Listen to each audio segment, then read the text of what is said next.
on CBS's 60 Minutes. He says he now sees once-in-a-career fires every year. CBS News Brief, I'm Vicki Barker. Skol Vikings, let's win this game. Skol Vikings, honor your name.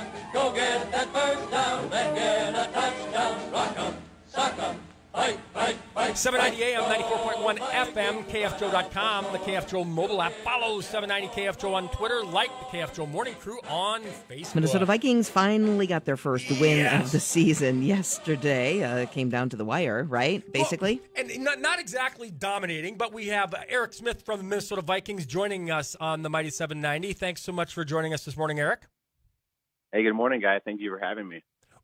I mean, it wasn't exactly like a dominating performance by our Minnesota Vikings, but from what you saw and heard, your assessment. Yeah, it wasn't dominating. I mean, I think it was maybe dominating at times, but on the whole, it wasn't dominating. But the end result was a win, and that's all that matters, especially when you start 0-3. You're looking for any way to come out of the game with a W. I mean, I think Dalvin Cook said it best. He's like, we were scratching and clawing and doing anything we could to get a win, and they did. And it doesn't matter if it was a little bit hairy at the end. It was a win, and that's all that matters. Yeah. What did you see that you liked during yesterday's game, Eric? I think it's the offense. The way the offense has really kind of gotten into gear the last two games, really. But I wrote about this for Vikings.com yesterday after the game, but it seems like the Vikings offense kind of has a little bit of a three-headed monster right now with Dalvin Cook and Adam Thielen and Justin Jefferson. Each of those guys went over 100 yards. Obviously, Dalvin 100 rushing and Thielen and Jefferson 100 receiving. They all did that in the same game, and that was the first time that it happened for the Vikings since 2000, and that was obviously Randy Moss, Chris Carter, and Robert Smith. So the offense looked great. I mean, they put up 30-plus points again, and it was enough this time.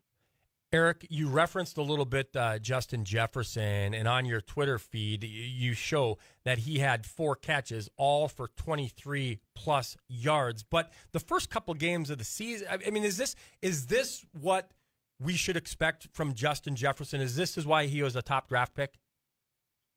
Yeah, I think we're starting to see why he was a first-round pick and why he was such a star at LSU in college.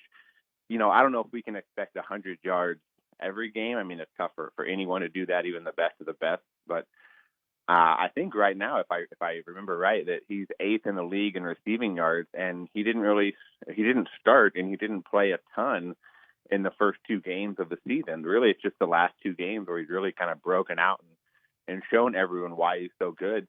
But yeah, I mean, I would expect him to be a big part of the offense going forward. I just think that to kind of start the season, they wanted to bring him along slowly with no preseason games and the virtual off season, but he's shown them, hey, I can play and I can handle anything you throw at me. So put me in there and let's go. We're visiting with Eric Smith, Minnesota Vikings beat reporter. Nobody likes to start the season with loss after loss, and we were 0-3. Now we've got that 1 win. I've been telling Doug, we've been seeing improvements. Last week we saw improvements over the first 2 weeks, and we saw more improvements yesterday. Pretty good assessment there? Yeah, I would say so. I mean, there's no denying, players and coaches will say that it was a rough start to the season, especially the first 2 games. But there was a lot more. There was some much better things in week 3 against the Titans, even if we couldn't hold on late there. And then yesterday in week 4, it was an even better performance all the way around on offense and defense. Special teams had that big play, the big fumble from Mike Boone and Dan Shazana that added 3 points, and that made a difference at the end. So yeah, I would agree with that. I mean, teams want to, you always hear teams say they want to peak, at the end of the season, and we're still a long way from that. But I think right now it's just getting better every game and trying to find those wins. Eric, I didn't search through Twitter. You're the man with the Minnesota Vikings microscope. You give us the insight and the information that our listeners crave and love and can't get enough of. What do we know about Danielle Hunter? Yeah, that's a good question. I actually I got a question about that last night in the Monday morning mailbag. He's still on IR. He was eligible to come off of IR for this past game in week 4. The rules, the NFL kind of tweaked the rules a little bit, and the minimum amount of time a player can be on IR is 3 weeks, and he went on IR a few days before week 1 against the Packers. So he was eligible to come off of IR this week.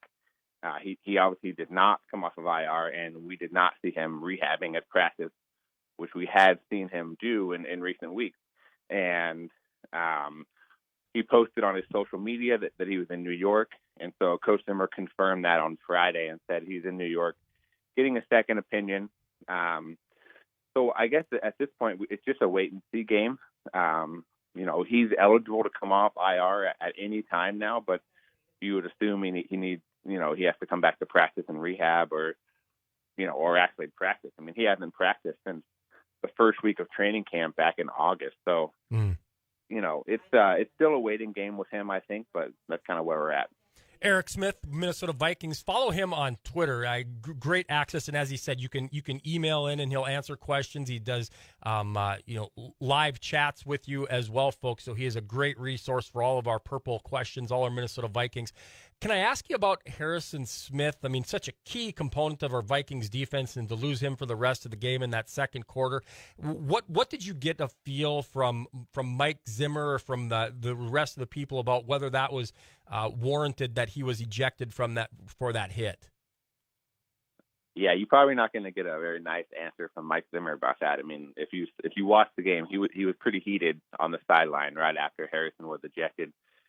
And then even after the game, Zimmer was still pretty fired up about it. And I would probably agree with what he said. And I answered, this is actually a question I got in my mailbag this morning too. I don't think there was any malicious intent by Harrison. It's a bang play. That stuff happens fast, especially over the middle of the field. And he's just trying to make a tackle. And unfortunately, it was a helmet-to-helmet hit, and he got disqualified. I don't really agree with the ejection. Sure, I mean, the play probably warranted a penalty, but, it wasn't like he was targeting that tight end's head and intentionally trying to hurt him. And I went back and looked up Harrison's penalties over the last 2 years because I'm like, I don't know if he's had one of those before. And over the last 2 years, he's only had 4 penalties in 2 seasons, and 3 of them have been defensive holding. So he's not a dirty player, and that's exactly what Coach Zimmer said. And it's just unfortunate that he had to sit out for pretty much the second half, but the defense was able to make enough plays to get the win. Sure. Eric, we're facing the Seahawks next week. I guess what do we need to do or work on in order to keep another W on the board there? Yeah, I would say find a way to at least slow down Russell Wilson. That guy is playing like a man on fire so far the first 4 games. I haven't really dove too much into their game yesterday and them. I just know from looking at it from afar, they're undefeated at 4-0 and that Russell Wilson's playing, he might be playing like the MVP. So it's always, the Vikings always struggle to win in Seattle. And that, it's in prime time again. So, there's going to be a lot of focus on the games. The game's on Sunday Night Football.